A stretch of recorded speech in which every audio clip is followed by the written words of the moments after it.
As Israel and Iran continue to attack each other, how do their militaries compare? Israel's air force dominates the skies, while Iran relies heavily on ballistic missiles. But who will have the upper hand as the war rages on? This is Inside Story.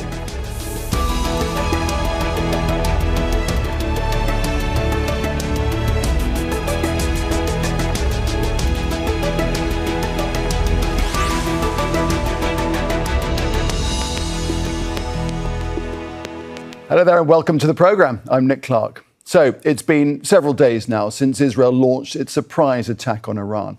The conflict has, of course, since escalated, with each side launching dozens of strikes. And since the warring sides do not share a border, the attacks have largely been focused on airstrikes. While Iran may have the largest stock of missiles and drones in the Middle East, Israel's air force is considered one of the most powerful in the world, and its air defence system one of the most advanced. And more crucially, Israel has US backing. So is one military at a clear advantage? Does the length of the conflict make a difference? And are there other factors that may play into this conflict? We'll put all this to our guests in a moment. But first, Imogen Kimber takes a look at the two militaries. Tel Aviv and Tehran, 1,000 kilometres apart, with Jordan and Iraq in between. That means the conflict between Iran and Israel is largely being conducted through airstrikes. Both militaries speak of their strength.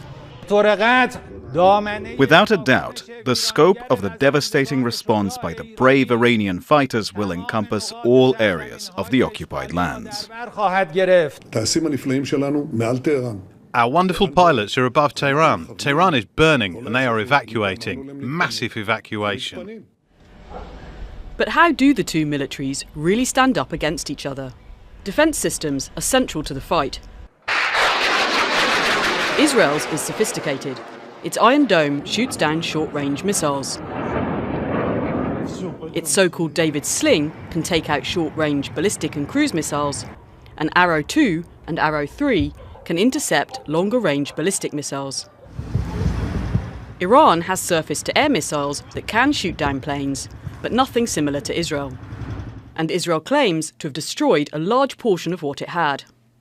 It's thought Iran has thousands of ballistic and cruise missiles, along with more standard missiles and thousands of drones, considered one of the largest in the Middle East. Iran has been utilising its missiles to get through Israel's defences, causing considerable damage. It could likely keep this up for weeks. But Israel has missiles with advanced technology that can make precision strikes, while sanctions have cut Iran off from purchasing high-tech weapons. Then there is air power. Israel's air force is larger and advanced, including hundreds of US-supplied multi-purpose jet fighters. It's this unit that has been bombing Tehran. While Iran's fleet is ageing, some of which were acquired before the 1979 revolution. Israel can also rely on the US to restock its arsenal, but that may prove more difficult for Iran. And finally, nuclear capabilities, the issue Israel claims this conflict is all about. Israel reportedly has several nuclear warheads, and Iran does not. However, Iran does have nuclear sites, which Israel says it wants to destroy before it stops the attacks. But it's not clear yet if that will be possible, or which of the militaries can keep up the fight the longest. Imogen Kimber, Al Jazeera for Inside Story.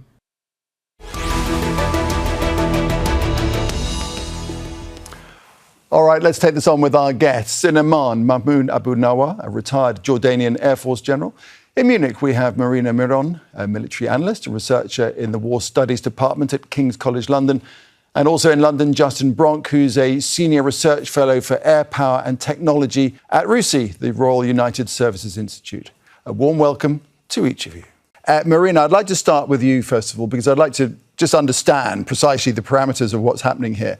This is, isn't it, very much a war of the skies. All the damage being inflicted on both sides is coming from above, right? And that's unlikely to change.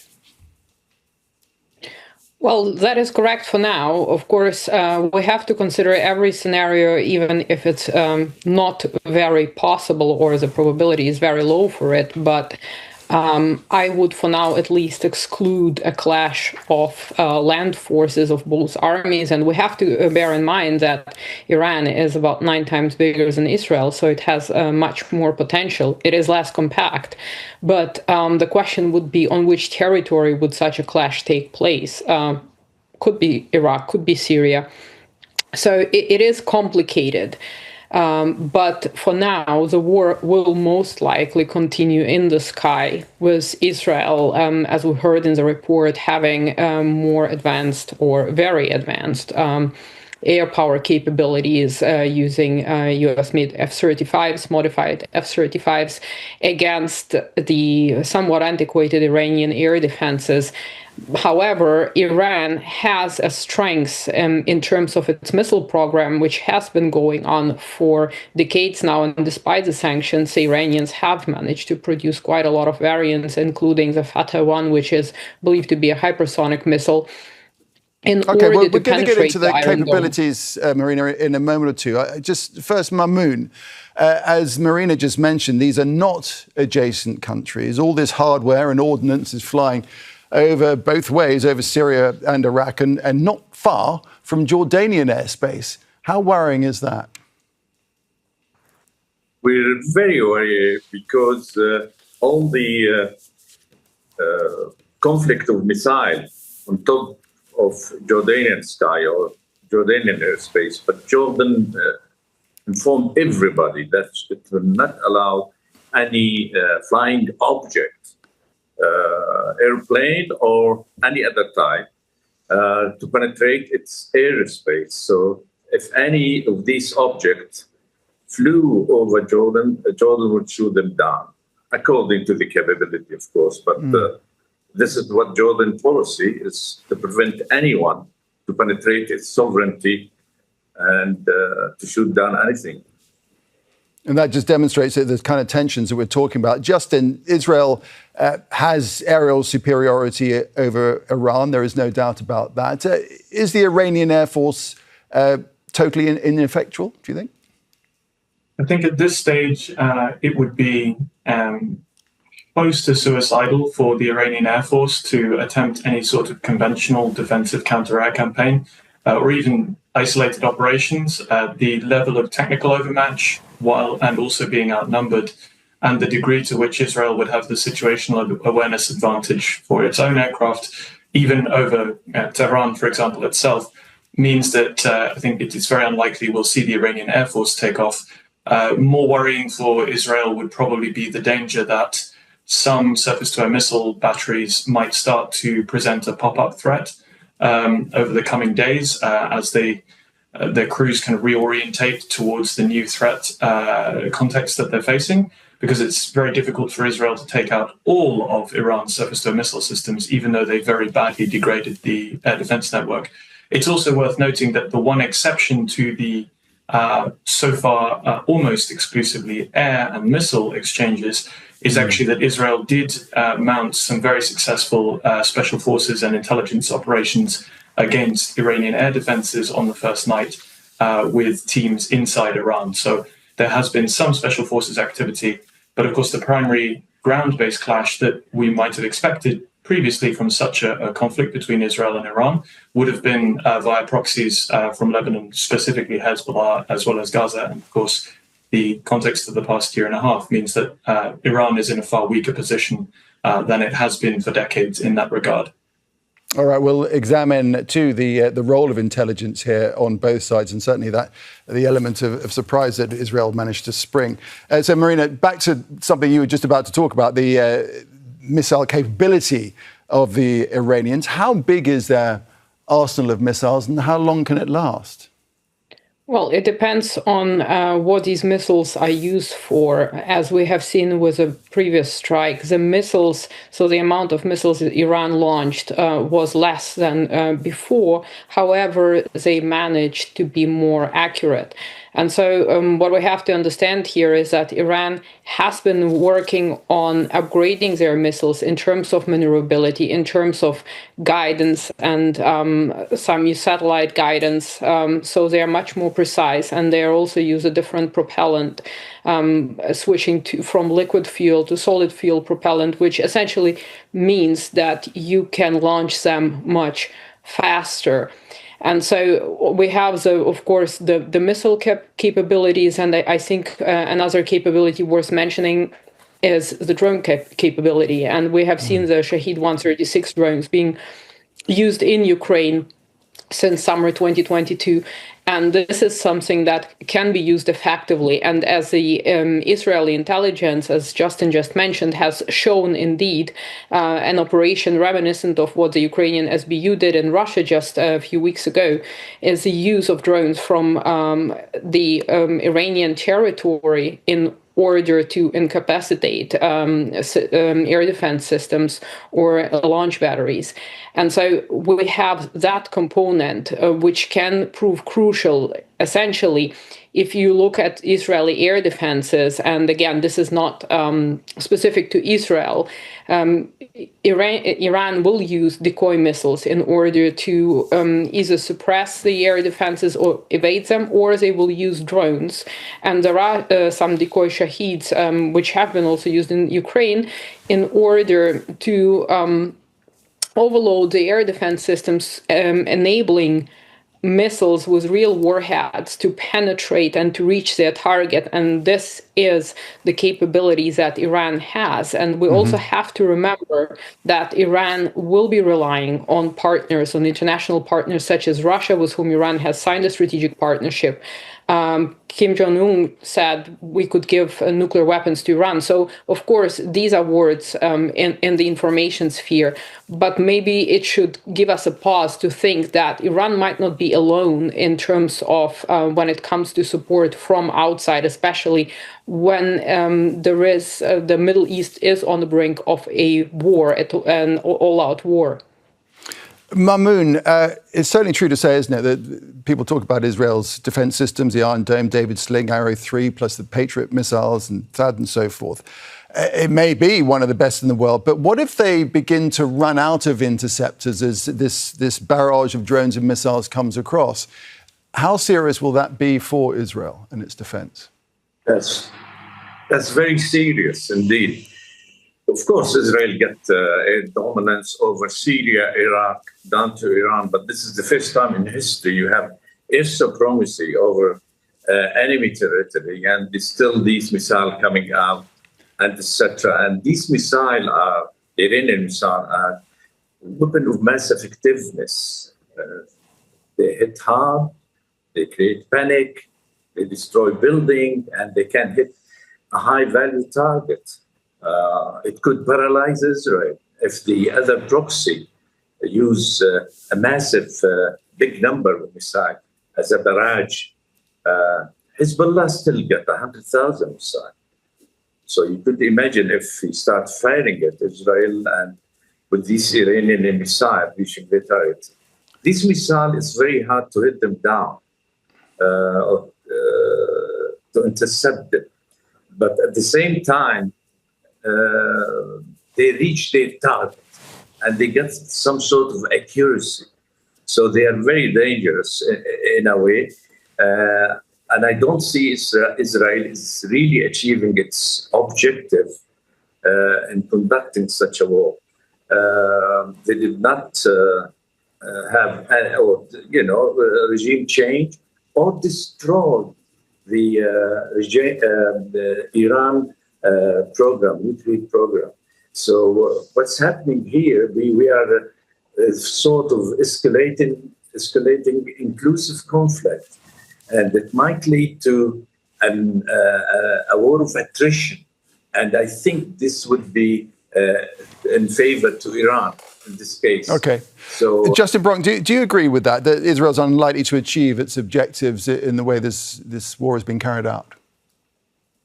I think that depends whether you are talking about the Israeli objective of, stated objective of destroying Iran's nuclear program. in which case the answer probably depends on fundamentally whether they can convince the United States to undertake a limited strike with the GBU-57s, a particularly large penetrating weapon, against the buried fuel enrichment plant at Fordo. It's the most significant enrichment plant that the Iranians have, and it's the one that the Israelis do not have weaponry that can penetrate. So their ability to destroy the primary components of Iran's nuclear program probably depends on whether they can get the US to undertake that strike as a limited thing. And if the US did, can I just jump in there on that point? If the US did the bunker busting bomb that the US would have to provide, could that reach the site of the operation, the nuclear operations that Iran is conducting there? Yes, the GBU-57 was the massive ordnance penetrator, as it's sometimes called, was specifically developed with the Fordo facility in mind as its primary target set. At the depth that the facility is thought to be, 80 to 90 meters or even more, you would probably require multiple weapons impacting in succession to essentially burrow down. But yes, the US could do it, but Israel does not have that weapon capability.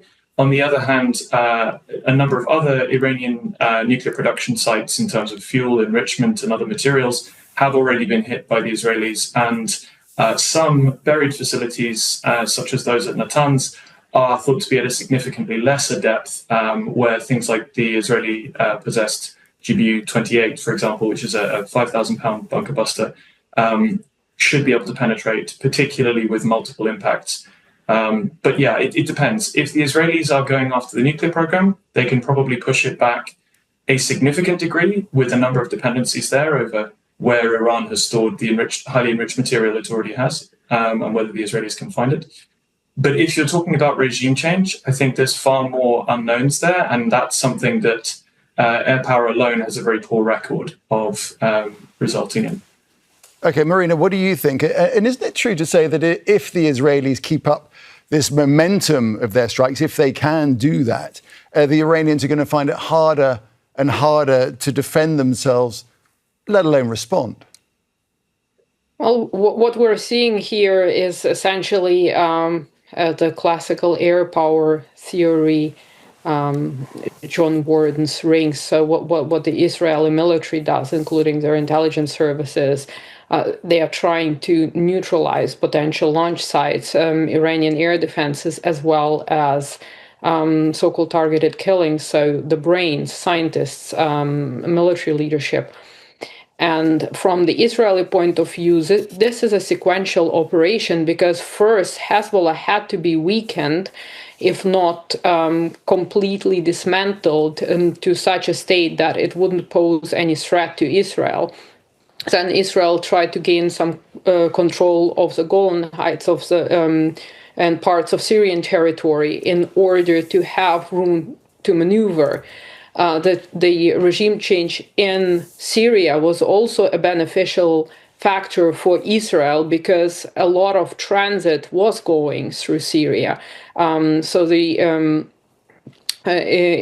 Islamic Revolution Guard Corps, they were operating through Syria, supplying Hezbollah and also Hamas with weaponry. So that was a very important logistical supply route. And so now Israel believes, at least, that by calling out to Iranian people, don't be oppressed. You have this information psychological component going on every single day, asking people to not listen to the regime and to stand up for their rights. The problem is that it can go both ways, because if you have internal dissonance within a society, in times of war, usually this is what unites people, even if they have differences. And I think there is a lot of pressure within Iran to see a very severe response from the Iranian side to Israel, on the one hand. On the other hand, even if such regime change, which has been actually admitted by Israel openly that it is one of the goals, did take place, is this going to be the return of the son of the fled Shah from the Shah from 79, Ali Reza, or is it going to be some hardliner? And the problem here is we don't know all the factors, because certainly Mossad has an intelligence network established within Iran, and they can manipulate the masses to a certain degree, but other intelligence services do as well. So we have to also consider that unknown component in terms of how much influence they have to influence the situation on the ground, and how much others will interfere. And by others, I named Russia, I named China before, I named North Korea. There are countries that will want to ensure, for geostrategic reasons, that the Iranian regime doesn't fall, or at least if something happens, that it's not some pro-Western government, but it's some pro-Russian or pro-Chinese government that will be ruling Iran. So it's a difficult situation. And one last point quickly, I think even if Iran doesn't have nuclear capabilities, pushing Iran this far can actually accelerate its efforts at developing nuclear capabilities. So it can go into either direction, because there will be a strategic effect from military action that Israel is undertaking. But whether it will be the desired one is a good question. And that's a potential tragic irony in all of this, Mamoun, isn't it? That this downward spiral could actually end up forcing Iran to get a bomb, and they probably could organise a dirty bomb pretty sharply. Absolutely right. We don't know when we'll see get it. Probably in 2 weeks or 3 weeks, or they are enriching now the Fordo. So it's very difficult to guess. But what I see is Iran is losing this war. They are unable, or they cannot really, they don't have the potential or the ordinance to hit this nuclear program.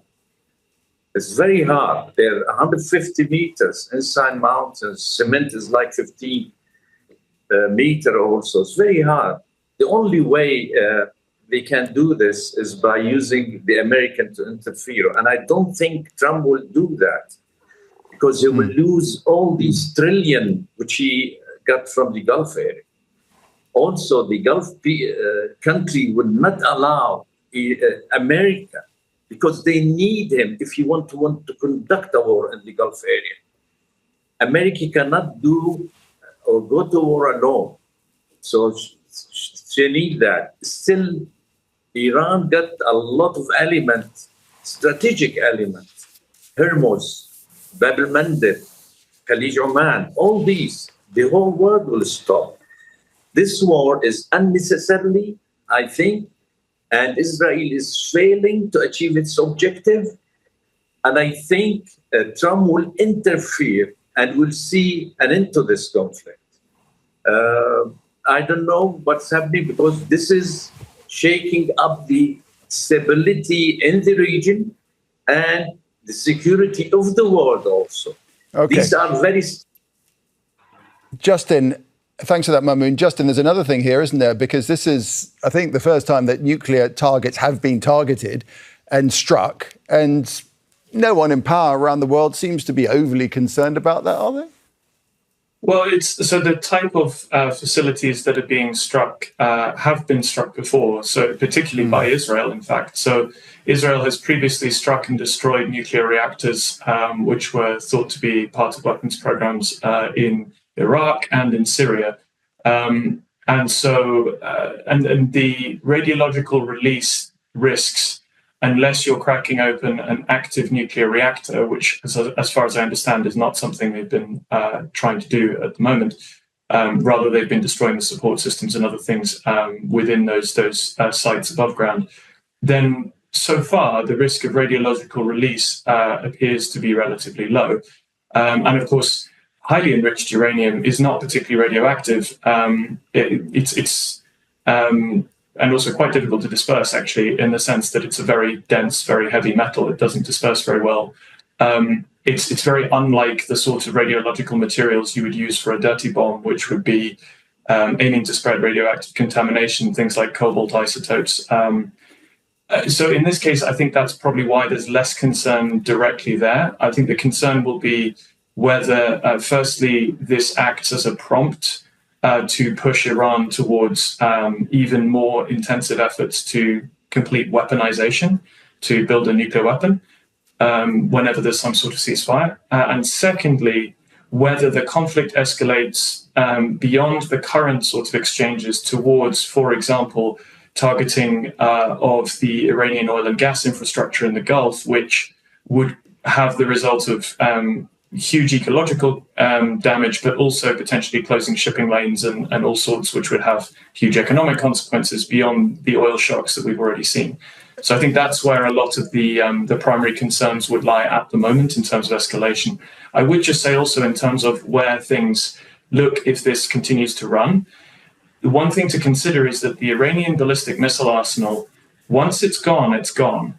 They've been producing this stockpile for well over a decade, and the monthly production rates are lower than they were because Israel has successfully struck rocket fueling plants and other missile production facilities, both in October last year and now in these strikes. So whereas the Israeli air campaign can essentially continue nearly indefinitely, albeit probably at a lower intensity if they want to really sustain it from an availability of tankers and other things point of view, ultimately, the weapons they're now using are freefall bombs, JDAM, Pavoy series bombs. They're fairly easy to resupply. Israel produces its own and gets them from the United States, whereas Justin, the Iranian arsenal, as it depletes, will go. I'm going to jump in there because we're literally running out of time. We've got about a minute left. And Marina, I just want to end with you. So just taking on what Justin was saying there, that in terms of what weaponry they have and the targets they could yet go for, the Iranians, there's still possibilities for them. Well, of course, I mean, we also still have American presence in the Middle East that was named as one of the targets by Iran. Iran could close the Strait of Hormuz. We still have the Houthis in Yemen. That problem has not disappeared. So there are many ways that this conflict, this war could take shape, even if it's not officially declared as war. And of course, Iran doesn't have the same capacity to reproduce its stockpile of 3,000 Awad missiles. The problem here is it might be resupplied, or that would be a problem for Israel, because we shouldn't assume that Iran is isolated, because that same logic was being applied to Russia at the beginning of the war in Ukraine, that Russia is isolated and is running out of missiles. And I think we should not underestimate that. Indeed. We need a lot more time, but we don't have it, unfortunately. Thank you to all of you, to Mamoun Abu-Nawar, to Marina Miron, and to Justin Bronk. Thanks very much indeed. And thank you for watching. You can see the programme again at any time by visiting our website, aljazeera.com, and of course, for further discussion, you can go to our Facebook page. That's facebook.com/AJ Inside Story. And you can also join the conversation on X. Our handle is @AJ Inside Story. From me, Nick Clark, and the entire team, it's goodbye for now.